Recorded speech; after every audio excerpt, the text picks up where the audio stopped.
नमस्कार विद्यार्थी मित्रांनो, अभ्यास मित्र परिवारामध्ये तुम्हा सर्वांचं स्वागत आहे.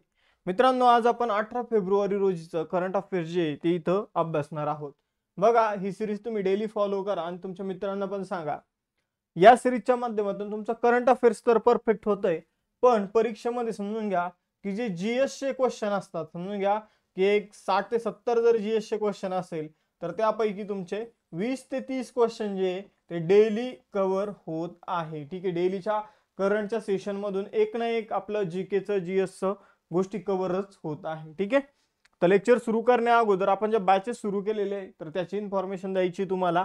राज्यसेवेची पूर्व परीक्षेची बॅच विजयश्री बॅच आपण सुरू केलेली आहे. कंबाईन गट ग पूर्व परीक्षेची बॅच लक्ष बॅच आपण सुरू केलेली आहे. कंबाईन गट ब आणि गट क परीक्षेसाठी आपण फाउंडेशन बॅच 2.0 सुरू केलेली आहे, जिची इन्फॉर्मेशन खाली तुम्ही स्क्रीनवर सुद्धा बघू शकता. त्याचबरोबर कंबाईन गट ब मुख्य परीक्षेसाठी आपण यशस्वी बॅच सुरू केलेली आहे. या सगळ्या बॅचेस मध्ये मित्रांनो तुम्हाला टेस्ट सिरीज मिळेल, नोट्स मिळेल, पीवायक्यू सेशन मिळतील. त्याचबरोबर जर बघितलं तर रेकॉर्डेड लेक्चर, लाईव्ह लेक्चर मिळेल. फाउंडेशन बॅच जी राज्यसेवेची तर त्यामध्ये एनसीआरटीची लेक्चर एक्स्ट्रा असतील. त्याचबरोबर स्टेट बोर्डचे लेक्चर असतील, स्टेट बोर्ड आणि कंबाईनच्या फाउंडेशन बॅच मध्ये स्टेट बोर्डचे लेक्चर असतील. एनसीआरटीची तर गरज नाहीये. तर या एक्स्ट्रा गोष्टी तुम्हाला फाउंडेशन बॅचेस मध्ये मिळतील. त्याचबरोबर आपला नोट्स पॅक तुम्ही सेपरेट सुद्धा परचेस करू शकता किंवा Amazon वरून सुद्धा परचेस करू शकता. तुम्हाला आपलं ॲप डाउनलोड करायचं फक्त अभ्यास मित्र, त्यामधून तुम्ही बॅच जॉईन करू शकता. टेलिग्राम चॅनल आणि इंस्टाच्या पेजला सुद्धा फॉलो करून ठेवा. ठीक आहे, यावर अभ्यास विषयक नोटिफिकेशन, अभ्यास विषयक रील्स तुम्हाला बघायला मिळतील. 18 फेब्रुवारीचं करंट अफेअर सुरू करूया. मग पहिला क्वेश्चन आहे, सन 2025-26 साठी institute of charter accountant of India म्हणजे ICAI नावाची संस्था जी आहे, यावर आपण मागे सुद्धा प्रश्न जे आहे ते बघितला होता. तर institute of charter accountant of इंडियाचे 73वे अध्यक्ष कोण बनलेले आहे? 2025-26 साठी ICAI चे 73वे अध्यक्ष बनलेले चरणज्योत सिंह नंदा. ठीक आहे, आणि उपाध्यक्ष म्हणून आपण जर बघितलं तर CA प्रसन्ना कुमार डी यांची उपाध्यक्ष म्हणून आणि चरणज्योत सिंग नंदा यांचे अध्यक्ष म्हणून नियुक्ती करण्यात आलेली आहे.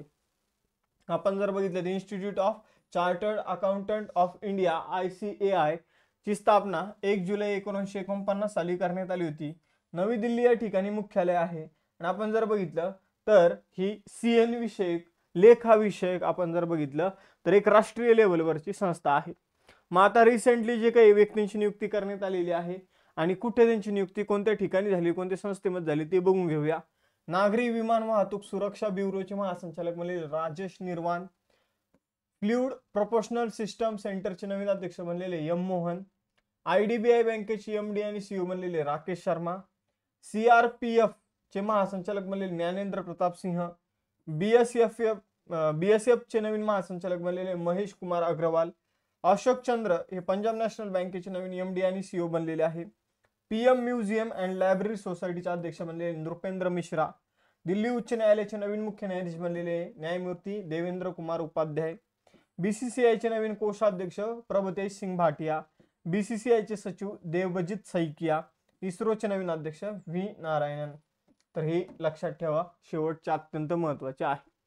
2025च्या सर्वाधिक कमाई करणाऱ्या खेळाडूंच्या यादीत कोणता खेळाडू अव्वल स्थानावर आहे? 2025च्या सगळ्यात जास्त कमाई करण्याच्या बाबतीत जर आपण बघितलं तर क्रिस्टियानो रोनाल्डो 1 नंबरला आहे.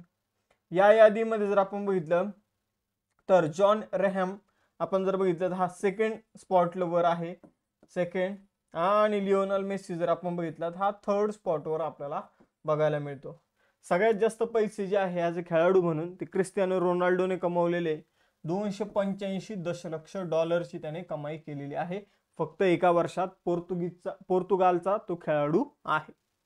आपण जर बघितलं तिथं ती त्यांची संपत्ती आणि पहिले 3 खेळाडू क्रिस्टियानो रोनाल्डो, जॉन रेहम आणि इथं जर बघितलं लिओनल मेसी. यानंतर कोणता बॉलिवूड अभिनेता ऑडिओ स्टोरी प्लॅटफॉर्म वेलवेटचा सहसंस्थापक बनलेला आहे? तर वेलवेट नावाचा एक प्लॅटफॉर्म आहे ज्यावर तुम्ही स्पॉटिफाय वगैरे ऐकलं असेल की पॉडकास्ट जे ते तुम्हाला रिलीज होताना दिसतात. त्याचबरोबर जे काही ऑडिओ आहे स्टोरी फॉर्म मध्ये ते तुम्हाला बघायला मिळतात. तर त्याचे नवीन सहसंस्थापक बनलेले पंकज त्रिपाठी. ठीक आहे ना. आता ते त्यांचे ऑडिओ प्लॅटफॉर्म इतके दिवस हिंदीच्या माध्यमातून हिंदी आपण जर बघितलं तर कथाकथन आपल्याला तिथं बघायला मिळत होतं. आता त्याचबरोबर इंग्रजी आणि प्रादेशिक भाषेमध्ये सुद्धा हे जे काही गोष्टी, स्टोरी, ठीक आहे, पॉडकास्ट आपल्याला बघायला मिळणार आहे. राज्यातील पंचायतींच्या हस्तांतरणाची स्थिती, म्हणजे राज्यातील ज्या पंचायत राज व्यवस्था आहे ज्यांना 73वी घटना दुरुस्ती जी आहे, घटना दुरुस्ती बघा 1992ची, तर त्यानुसार काय मिळालं होता, घटनात्मक दर्जा मिळाला होता. इथं बघा झाला तुमचा एक GS चा क्वेश्चन की पंचायत राज संस्थांना कधी घटनात्मक दर्जा मिळाला होता, 73वी घटना दुरुस्तीद्वारे. तर बघा इथं लक्षात ठेवायचंय, तर या पंचायत राज संस्था ज्या आहे तर त्याविषयी अहवाल प्रसिद्ध करण्यात आला. त्या अहवालानुसार अव्वल स्थानावर कोण आहे, तर या अहवालानुसार अव्वल स्थानावर जर बघितलं कर्नाटक मधील पंचायत राज संस्था आपल्याला बघायला मिळतात. ठीक आहे, तर हे लक्षात ठेवा. हा अहवाल कुणी प्रसिद्ध केला, तर पंचायत राज राज्यमंत्री जे आहे SP सिंह बघेल यांनी हा अहवाल प्रसिद्ध केलेला आहे. ठीक आहे, एवढं तुम्हाला लक्षात ठेवायचंय. नवी दिल्ली या ठिकाणी प्रकाशन झालेलं आहे. मग आपण जर बघितलं तर ऑलरेडी मी तुम्हाला सांगितलं कोणत्या घटना दुरुस्ती पंचायत राज संस्थांना इथं घटनात्मक दर्जा दिलेला आहे.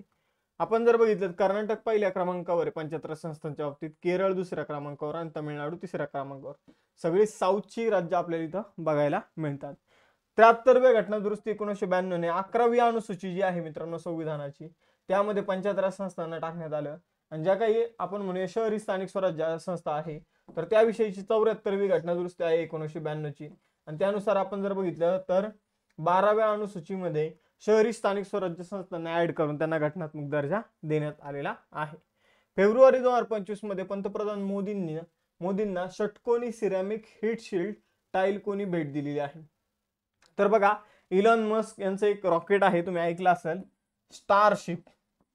या स्टारशिप रॉकेटच्या माध्यमातून ते मानवाला कुठं पाठवणार आहे, मार्स म्हणजे मंगळावर पाठवणार आहे. तर या स्टारशिप रॉकेट जे आहे तर त्याच्यावर काय करतात, हे एका विशिष्ट प्रकारची एक शील्ड जी आहे तर ती लावतात. ठीक आहे, विशिष्ट प्रकारची अशी षटकोनी आपल्याला शील्ड त्यावर बघायला मिळते. ठीक आहे, मग आपण जर बघितलं तर ही सिरेमिक हीट शील्ड असते. म्हणजे समजा रॉकेट जेव्हा पृथ्वीच्या वातावरण मंडलातून बाहेर जात असतं किंवा ते समजून घ्या की वातावरण मंडलामध्ये परत एंटर करत असतं, तेव्हा काय होत असते, तर वातावरण रॉकेटमध्ये खूप मोठ्या प्रमाणावर घर्षण होऊन आग लागत असते. तर हे आग रोखण्याचं काम ही हीट शील्ड करत असते. आणि त्यांच्या रॉकेटची अशा खूप साऱ्या हीट शील्ड त्या रॉकेटवर लावलेल्या असत्या. त्यापैकी एक हीट शील्ड जी ती इलॉन मस्क यांनी मोदीजींना दिली. आणि मोदीजींनी आपले जो काही वैदिक इतिहास आहे तर त्या संबंधीचे पुस्तकं इलॉन मस्कला दिले. म्हणजे या भेटवस्तू जे आहे त्याचं हस्तांतरण अलीकडे करण्यात आलेले. याचं उत्तर असणार आहे एलॉन मस्क. स्पेस एक्सचे CEO आहे, टेस्लाचे CEO आपल्याला एलॉन मस्क बघायला मिळतात. त्यानंतर एक्स नावाच्या प्लॅटफॉर्मचे CEO कोण आहे, एलॉन मस्क आहे. यानंतर पुढे जाऊया. पंतप्रधान मोदींनी फ्रान्सचे राष्ट्राध्यक्ष इमॅन्युएल मॅक्रॉन यांना खास बनवलेलं डेक्रा कलाकृती सादर केली. ती कोणत्या राज्याशी संबंधित आहे, बघा पंतप्रधान नरेंद्र मोदींनी एक जे काही आपण बघू शकतो इथं संगीतकार इथं पुतळे आपल्याला बघायला मिळतात, ते डेक्रा कलाकृतीचे आहे.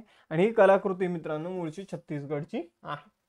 तर ही कलाकृती भारतीय पंतप्रधान नरेंद्र मोदीजींनी कुणाला भेट दिलेली आहे, तर इथं फ्रान्सचे राष्ट्राध्यक्ष इमॅन्युएल मॅक्रॉन यांना भेट दिलेली आहे. तर डेक्रा ही कलाकृती जी आहे मित्रांनो 4000 वर्ष जुनी आहे.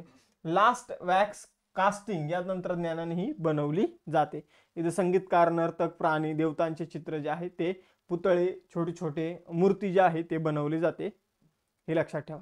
यानंतर तुलसी गबाड यांची कोणत्या देशाच्या राष्ट्रीय गुप्तचर संचालक, ठीक आहे, तर आपण जर बघितलं तर राष्ट्रीय गुप्तचर संचालक DNA म्हणजे डायरेक्टर ऑफ इथं काय, आता मला याचं फुल फॉर्म नाही माहित, investigation director of national investigation. ठीक आहे, तर आपण जर बघितलं तर नावाची एक संस्था अमेरिकेमध्ये आहे, जसं आपल्याकडे रॉ आहे, तर त्याचे अध्यक्ष म्हणून नियुक्ती करण्यात आलेली. तर तुलसी गबाड जर आपण बघितलं मित्रांनो तर त्या अमेरिकेच्या नवीन कोण बनलेले आहे, तर राष्ट्रीय गुप्तचर संचालक बनलेला आहे. डायरेक्टर ऑफ नॅशनल इन्व्हेस्टिगेशनचे त्या अध्यक्ष बनले आहे. त्यांच्या अलीकडे इथं नियुक्ती करण्यात आलेली. नियुक्ती कोणी केलेली आहे, तर डोनाल्ड ट्रम्प यांनी. डोनाल्ड ट्रम्प हे कितवे अमेरिकेचे राष्ट्रपती आहे, तर 47वे आहे.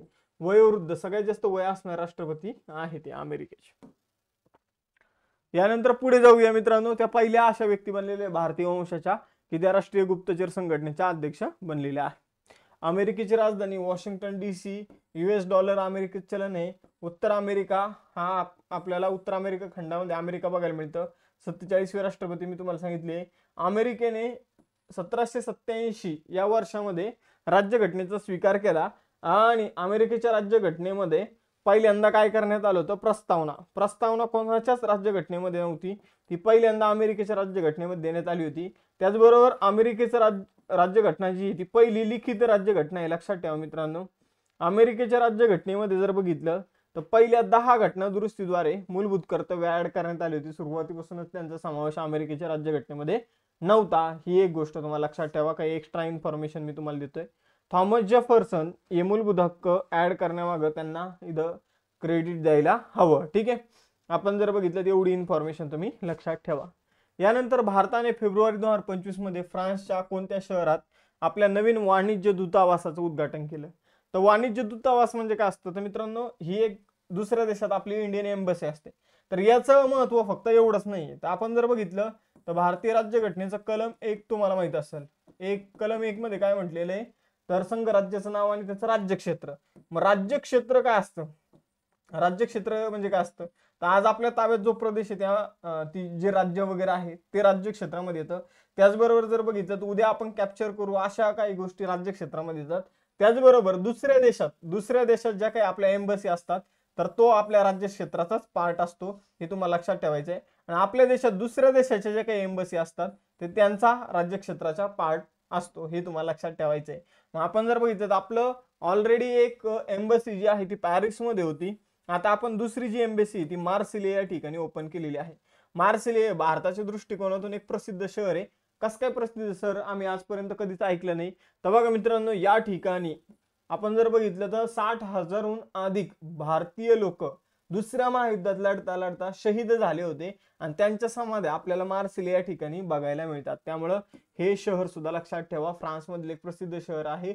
इथं जर आपण बघितलं तर मोदीजी आणि मॅक्रॉन जेव्हा गेले होते तर दोघं या ठिकाणी त्यांनी काय केलं होतं, भेट दिली होती. या ठिकाणी जर आपण बघितलं नवीन दूतावासाचं उद्घाटन देखील केलेलं आहे. ठीक आहे, हे दूतावास व्हिसा, पासपोर्ट, नागरिकांना मदत करणारे व्यापारांसंबंधित सेवा प्रदान करणार आहे. अजमेर येथील किंग एडवर्ड मेमोरियल भवनचं नाव काय करण्यात आलेले? तर अजमेर येथे असणाऱ्या किंग एडवर्ड मेमोरियल भवनचं नाव महर्षी दयानंद विश्रांतीगृह करण्यात आलेलं आहे. ठीक आहे,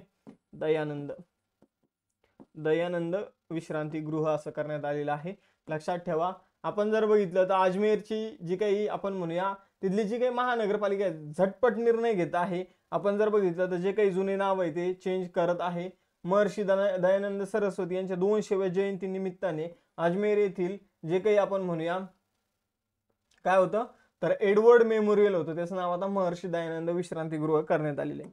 मग सर यापूर्वी काय केलं होतं यांनी, ते यापूर्वी आत्ताच मी तुम्हाला कालच्या परवाच्या लेक्चरमध्ये सांगितलेलं आहे. तर काय केलं होतं यांनी, इथं बघा एक असेल ते एक फॉय सरोवर होतं. ठीक आहे, फॉय सागर होता. तर त्याला काय केलं होतं तर त्याचं नाव चेंज करून वरुण सागर केलं होतं. ठीक आहे, आता काही रिसेंट नावं चेंज झालेली ती आपण बघूया. आपण जर बघितलं गुगल मॅपने अमेरिकेमध्ये जो गल्फ ऑफ मेक्सिको आहे तर त्याचं नाव आता गल्फ ऑफ अमेरिका केलेलं आहे. फॉय सागरचं नाव वरुण सागर असं करण्यात आलेलं आहे. किंग एडवर्ड मेमोरियल भवनचं नाव आता महर्षी दयानंद विश्रामगृह असं करण्यात आलेलं आहे. पोर्ट ब्लेअरचं नाव श्री विजयपुरम. झोमॅटोचं नाव आता इटर्नल होणार आहे. म्हणजे याचं काय नेमकं मुद्दा मी काल तुम्हाला समजून सांगितलेलं आहे. आसामची दुसरी राजधानी दिब्रुगड आहे. राष्ट्रपती भवनाच्या अशोक हॉलचं नाव अशोक मंडप. महाराष्ट्र सरकारने अहमदनगरचं नाव अहिल्यानगर केलेलं आहे. सौराष्ट्र क्रिकेट असोसिएशन स्टेडियमचं नाव निरंजन शाह स्टेडियम असं करण्यात आलेलं आहे. अयोध्या रेल्वे स्टेशनचं नाव अयोध्याधाम. राष्ट्रपती भवनामध्ये जो दरबार मंडप आहे त्याचं नाव प्रजासत्ताक मंडप करण्यात आलेले आहे. आंध्र प्रदेशची नवीन राजधानी अमरावती आहे. तेलंगणाची हैदराबाद आहे. गुजरातचा सिग्नेचर ब्रिज सुदर्शन सेतू बनलेला आहे. उत्तराखंडमधील जोशीमठ ज्योतिर्मठ बनलेला आहे. उत्तराखंडच्या कौशा कुतोली तहसीलचं नाव कैचीधाम करण्यात आलेलं आहे. भारतीय लष्कराने अलीकडे फोर्ट विलियमचं नाव विजयदुर्ग असं केलेलं आहे. Forward faster sustainable award 2025 on water resilience हा कोणी जिंकलेला आहे? तर forward faster sustainable award on water resilience हा अवॉर्ड NTPC या कंपनीने जिंकलेला आहे. तर एवढंच तुम्हाला लक्षात ठेवायचं आहे. 1 लाइनर क्वेश्चन जो आहे तो कधी पण विचारला जाऊ शकतो. तर जलव्यवस्थापनामध्ये चांगली कामगिरी केल्याबाबत NTPCला हा अवॉर्ड देण्यात आलेला आहे. NTPC स्थापना 7 नोव्हेंबर 1975 मध्ये करण्यात आली होती. नवी दिल्लीमध्ये मुख्यालय आहे. अध्यक्ष आणि MD आहे गुरदीप सिंग. आता काही पुरस्कार रिवाईज करून घेऊया. 33वा सरस्वती सन्मान प्रभा वर्मा यांना मिळाला. रौद्र सात्विकम नावाचं त्यांनी पुस्तक लिहिले त्यासाठी. 70वा राष्ट्रीय चित्रपट पुरस्कारामध्ये सर्वोत्कृष्ट अभिनेत्याचा पुरस्कार ऋषभ शेट्टीला मिळाला. मेजर ध्यानचंद खेलरत्न पुरस्कार जो आहे तो मनू भाकर, डी गुकेश, हरमनप्रीत सिंग आणि प्रवीण कुमार यांना मिळाला. 82व्या वार्षिक गोल्डन ग्लोब अवॉर्ड मध्ये सर्वोत्कृष्ट मोशन पिक्चर ड्रामाचा पुरस्कार द ब्रुटालिस्ट याला मिळाला. प्रतिष्ठित महाराजा हरिसिंह पुरस्कार लेफ्टनंट गव्हर्नर मनोज सिन्हा यांना मिळाला. 2025 मध्ये 7 लोकांना पद्मविभूषण देण्यात आले. लक्षात ठेवा, माग राज्यसेवेला असाच क्वेश्चन विचारला होता. प्रजासत्ताक दिनाच्या परेडमध्ये सर्वात बेस्ट झाकीचा अवॉर्ड उत्तर प्रदेशला मिळाला. फेब्रुवारी 2025 मध्ये बीसीसीआयचा जीवन गौरव पुरस्कार सचिन तेंडुलकर यांना मिळाला. आयसीसी महिला T20 cricketer of the year 2024 पुरस्कार एमेलिया केर यांना मिळाला. आणि आयसीसी पुरुष कसोटी क्रिकेटपटूचा पुरस्कार 2024 जसप्रीत बुमराहला मिळालेला आहे. एक दिवसीय आंतरराष्ट्रीय क्रिकेटमध्ये सर्वात जलद 6000 धावा पूर्ण करणारा आशियाई खेळाडू कोण बनलेला आहे? तर तो बनलेला आहे मित्रांनो बाबर आझम. याने काय केलेलं ते विराट कोहलीचा रेकॉर्ड मोडलेला आहे. सगळ्यात जलद याने 6000 धावा पूर्ण केलेल्या आहेत. त्या त्याने 136 डावांमध्ये पूर्ण केलेल्या आपल्याला बघायला मिळतात.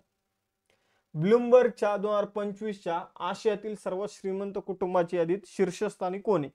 तर ब्लूमबर्ग नावाची संस्था आहे, कंपनी, ते एक रिपोर्ट जाहीर केला त्यांनी की आशियातील सगळ्यात श्रीमंत व्यक्ती कोण आहे. तर श्रीमंत कुटुंब कोण आहे? तर मुकेश अंबानी यांचं कुटुंब आशिया खंडातील सगळ्यात श्रीमंत कुटुंब आहे. ठीक आहे. चेरा वनोन्स्टन्स हे थायलंडमधील दुसऱ्या क्रमांकाचं कुटुंब आपल्याला बघायला मिळतं. आणि हाटोनोस जेरम हे इंडोनेशियातील तिसऱ्या क्रमांकाचं सगळ्यात श्रीमंत कुटुंब बघायला मिळतं. मग आपल्याला अंबानी फॅमिली जी ती रिचेस्ट फॅमिली आहे आशिया खंडातील हे लक्षात ठेवायचं आहे. आता 2 टेस्ट क्वेश्चन. पंचायत राज संस्थांचा जो काही अहवाल जाहीर झाला त्यानुसार बेस्ट पंचायत राज संस्था कोणत्या राज्यात आहे तुम्हाला सांगायचे. आणि फ्रान्सच्या कोणत्या शहरामध्ये भारताने दुसरी आपली एम्बेसी ओपन केलेली हे तुम्हाला सांगायचे. त्याचबरोबर आपली विजयश्री बॅच, लक्ष्य बॅच, फाउंडेशन बॅच 2.0, यशस्वी बॅच, राज्यसेवेची फाउंडेशन बॅच या तुम्ही जॉईन करू शकता. या बॅचेसमध्ये तुम्हाला क्वालिटी लेक्चर्स बघायला मिळतील. अभ्यास मित्र नोट्स पॅक आहे तो सुद्धा तुम्ही परचेस करू शकता. यासाठी फक्त अभ्यास मित्र ॲप डाउनलोड करा, इन्स्टाचं पेज फॉलो करा, टेलिग्रामचं पेज जे आहे ते जॉईन करून ठेवा. 25,000 विद्यार्थी जवळपास जॉईन झालेले. आता तुम्ही सुद्धा जॉईन व्हा. थांबूया आपण एकदा, आता भेटूया नेक्स्ट सेशनमध्ये. चलो बाय बाय एव्हरीवन. जय हिंद.